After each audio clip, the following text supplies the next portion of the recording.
from Mapoli Mochudabella Polytechnic, Abeokuta, Ojerere. My name is Tommyrex, aka Tommyrex, and welcome back to Beyond the Norms with your favorite host Ola Iton Olua Tomiwa Temiloluwa. So guys, today we want to shake some table today. The table we're going to shake today is about relationship economics, which is love becoming a financial contract? Is love becoming a financial contract? And here with me, I'm not alone. I have my amiable, my ever gallant lecturer in the house, the HOD of sociology, social development. Man, can you hear your voice, man? Can you say something to the mic?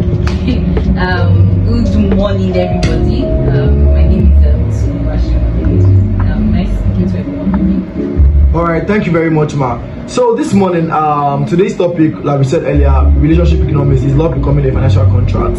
So now, there's this controversial issue on the internet about this guy called Gege University. So now, since Gege has already entered this lecture mode with exam style of questions, so we're going to be giving some areas whereby we feel that okay, we can actually talk about these relationship issues as it is very, very controversial in our today's society. But the thing is, it is very, very real, and it's what we already know about, because many young men and women are already living this reality. So our first segment is setting the stage. So what do we mean? So in our father's time, marriage was built on clear rules. Men provide, protected, sacrificed. Women gave loyalty, care, honor, and family stability. It wasn't perfect, but there was balance. I believe when we were in this class, they always teach us the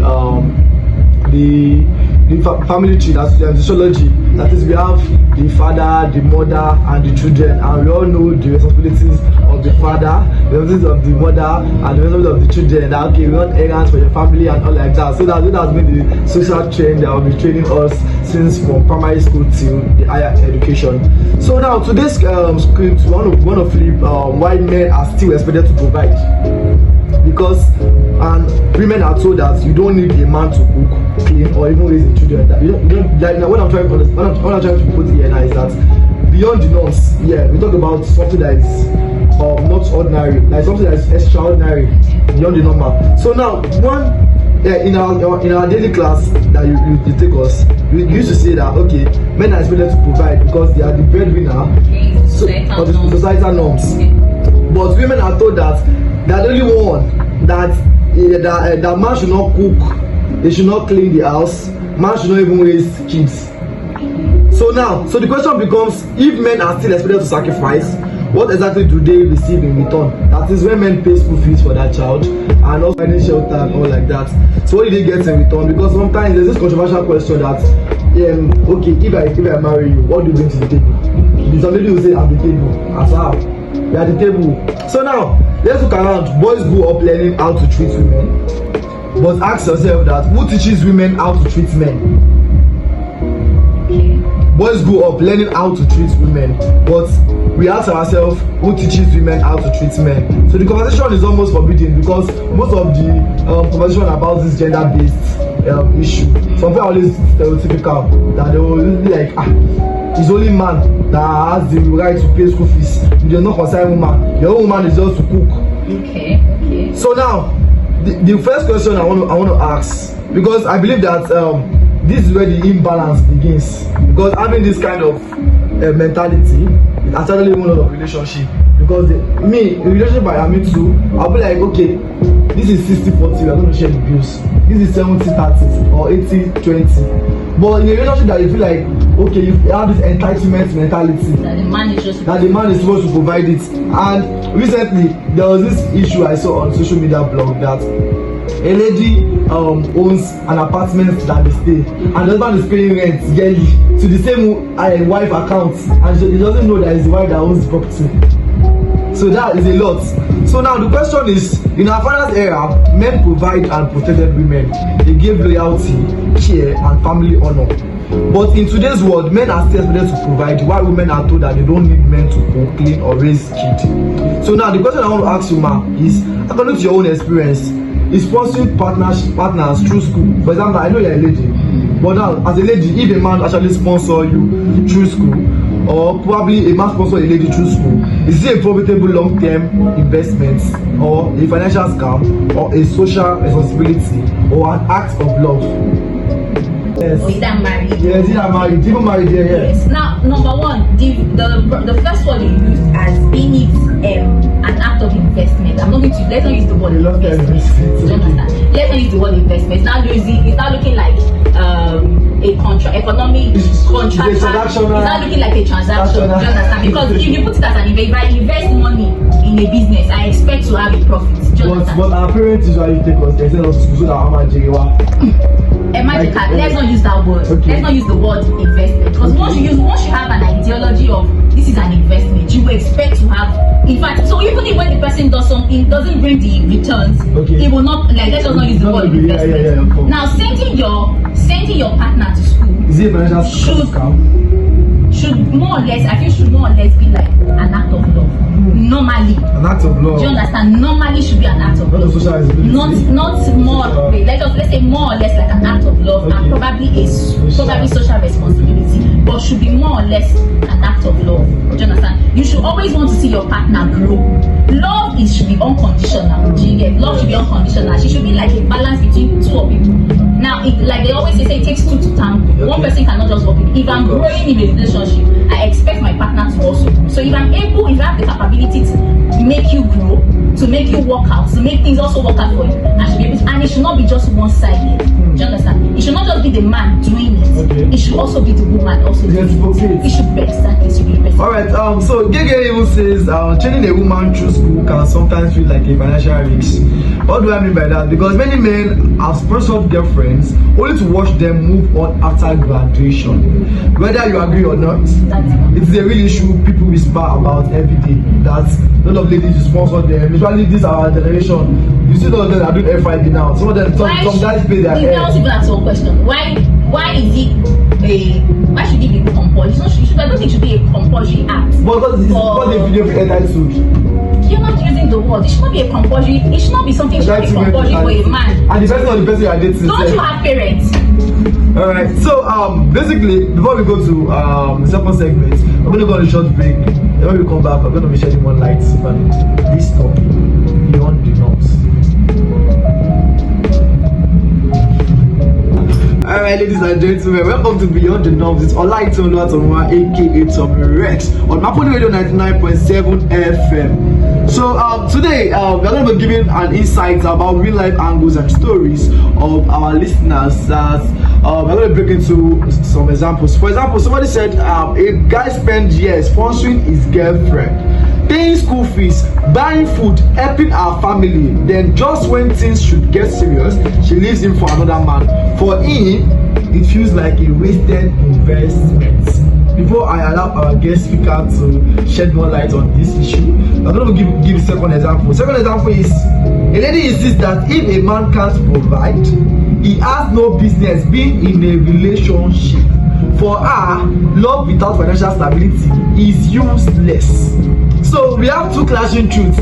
Men feel used while women feel entitled. So both sides point figures.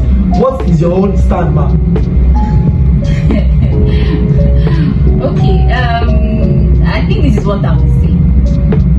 Both the man and the woman. Why are you entering the relationship when both of you are not financially? You can start from scratch now. Even if you are starting from the scratch, have your own, whatever it is you're doing, let the woman also have whatever it is you're doing.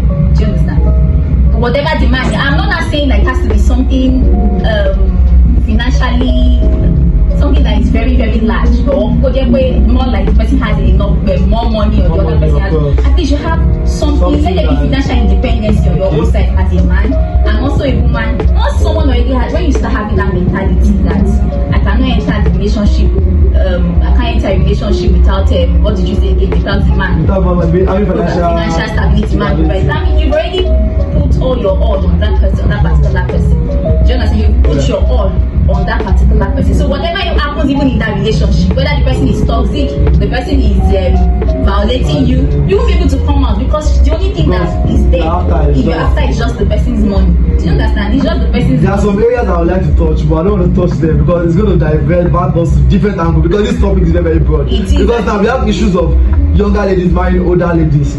Yes. We have issues of different issues. Yes, basically. I think let's just boil it down or bring it down to everyone's preference. Yeah, exactly. Let's just say it's everyone's preference. Yeah. But like I said, love should not be transferred. I actually like I think, okay, let me start it like this. Society, there are societal expectations. There are societal expectations. That is, when you say societal expectations, and the expectations expected from the society. That's social responsibility. Social, exactly, more like social responsibility. Expectations. Okay. The form of responsibilities, behavioral traits expected of a man and a woman in a particular society. Okay. Now, we already know it's part of societal traits that comes in men knowing their responsibility. You have to cater in the family. The woman also has their responsibility. Okay. Which is, now that is where the balance comes. If the man caters, that provide financial provision, financial provision, do that, then the woman also also take care of the family. Do you understand? You take care of the family, the children. Do you understand? Now that is the societal expectation. Okay. Now I'll now bring us back to the society we are in right now. Generational. Not even generation now. Okay. Let's just put the society we are in. Right. And there's something I always say, that there is always a shift in the society. Of course. Society that we had in the 18th century, 19th century is not what we even have now. Yeah. There's always a shift.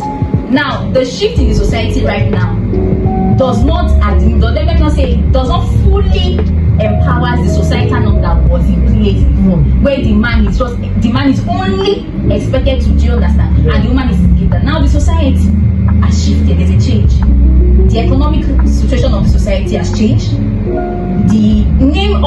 Every area that society has changed.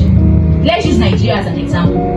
Before it used to be like a single income family where the man is the one to cater. Now we now have a dual income family where the woman caters and the woman also caters because of the change in society. It's now a place of, so you have it. Now doesn't erase the expected society, do you understand? So it means that there will be people that have a shift in their mindset, and there will be people that will still have that particular mindset they have. Do you understand? So the society will have these people that still have the original societal expectation that man is supposed to, and people that already have a shift in that.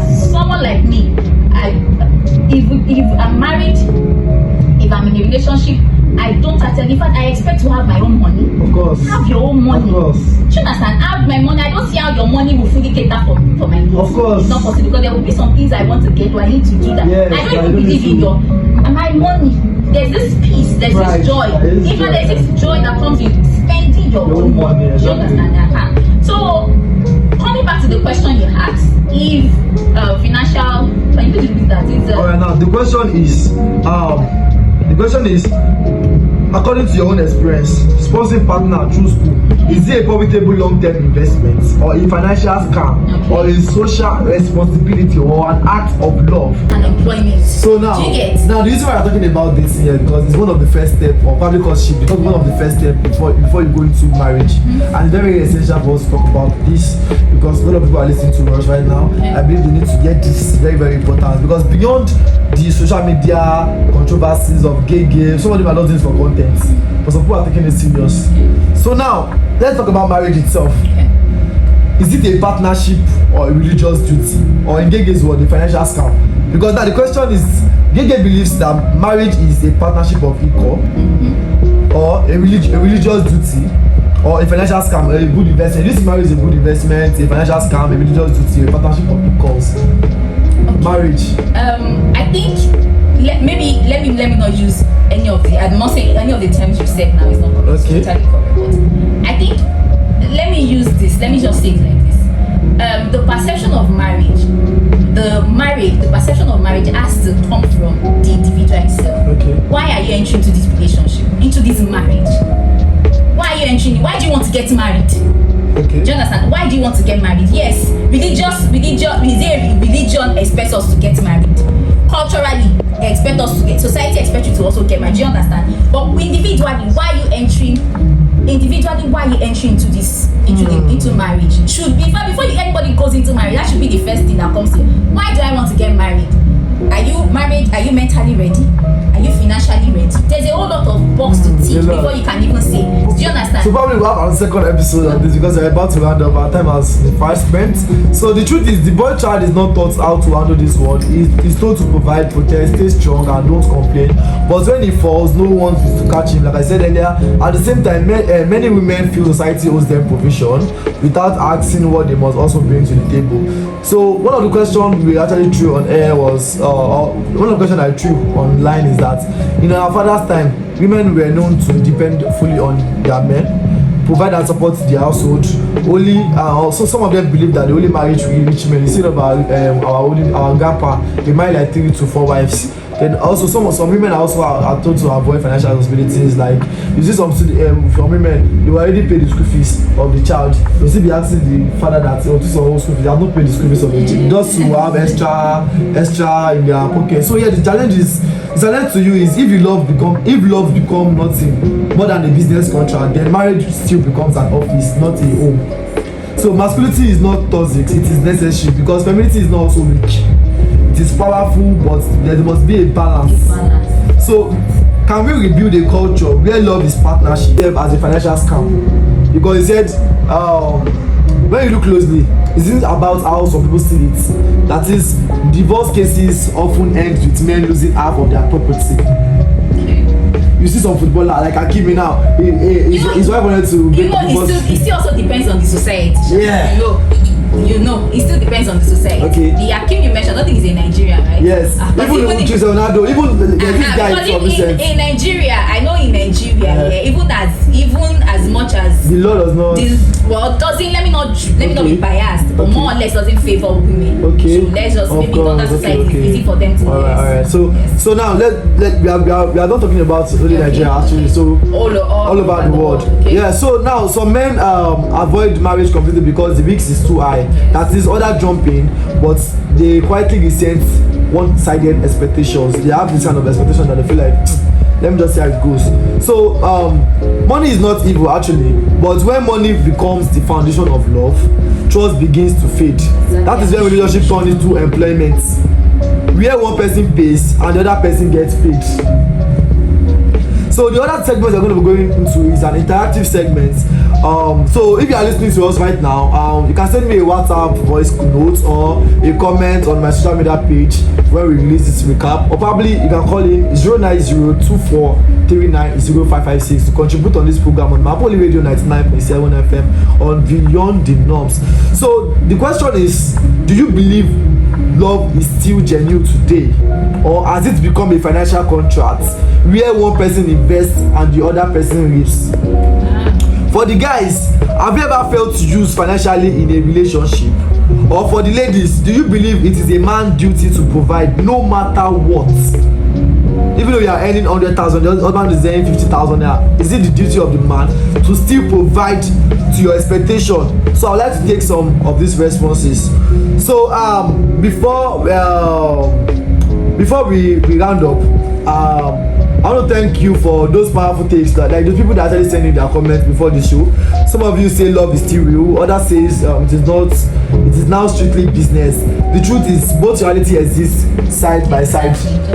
So Mr. Oshola said something yesterday, one of our head of programs, Mapoli Radio. He said a man without direction that usually have direction. That is lot of men that actually like lot of men that spend on women lavishly or stuff like that. Most of them, they don't really have directions on what they want, because we also have issues of infidelity, and that's when it comes to like ladies be like, instead of me even trusting a guy and staying with a guy for a long-term relationship, I know that this guy just wants, so let me go and collect money for me and let him do whatever he wants to do, the shit he wants to do out. So my people, silence is dangerous. We don't teach boys how to navigate this, because men, we have been taught that we should keep quiet. It's only men that only put on social media. My husband, you see majorly divorce cases or something like that, it's only the women that actually need to come out. Men are always kind of quiet or silent.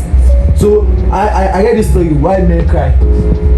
You believe that men we have to man up. That's why I said, I said the way the first I said societal expectation. In societal expectation is divided into so many. Yeah. The expectation giving the responsibility, the behavior expected of a man. So the men, like I teach when I'm in class, I tell you that men are, particularly in African society, men are expected not to cry. Men are expected to be mature. Man up to no matter the feeling no matter the feeling, no matter how you feel. It's why you even see it boils down to some people even telling you that they can't sleep on the same bed. A man and a man cannot sleep on the same bed, or a man cannot hug them. Those are examples of those societal gender norms, gender expectations. All right. Thank you very much, man. So we tell them to be strong, provide, don't complain, and when they fall, nobody is there to do them. So at the same time, women feel society owes them protection without asking what they must also bring to the table.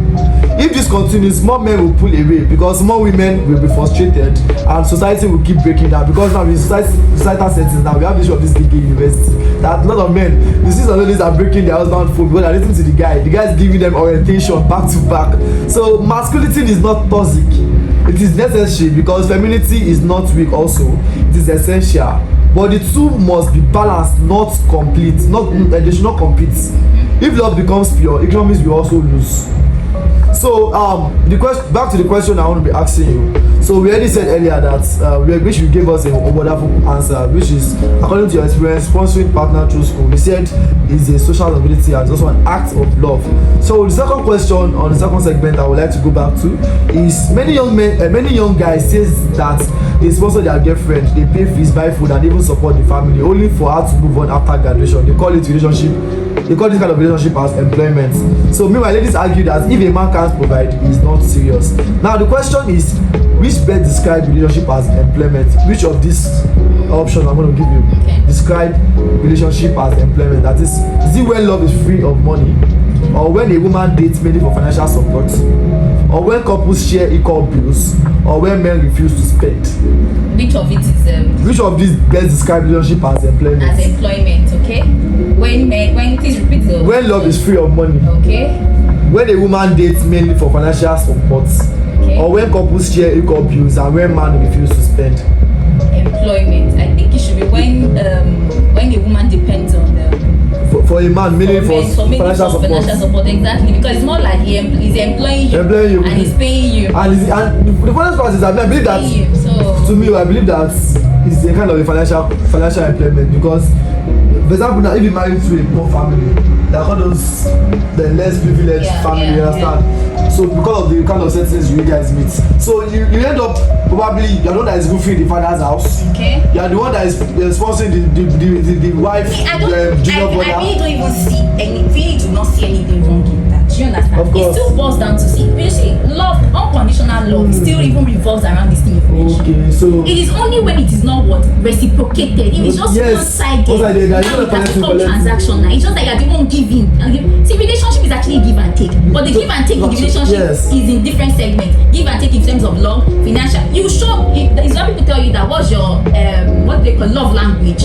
Love language is different from some people. It's acts of service. Some people it's giving. So the only part when it's unconditional is when it's coming from both ends. I'm not the only person doing it. It's not me. Today, and remember that asking tough questions is the first step towards building a stronger relationship. Know what your partner wants. Agreements. So until next time, stay bold, stay real, stay beyond the norms. Thank you very much. And our guests, can you give us a wrap up? Like I said earlier on, before you get married or before you even go into a relationship, the person you're dating, let your values align first. What's your value? What's his value? Those should be not even the physical appearance alone. Your values, does it align? Those are things that are necessary. Questions to ask before you either go into a relationship or even get married. Thank you very much, ma'am, for staying here with us. Thank you for having me as well.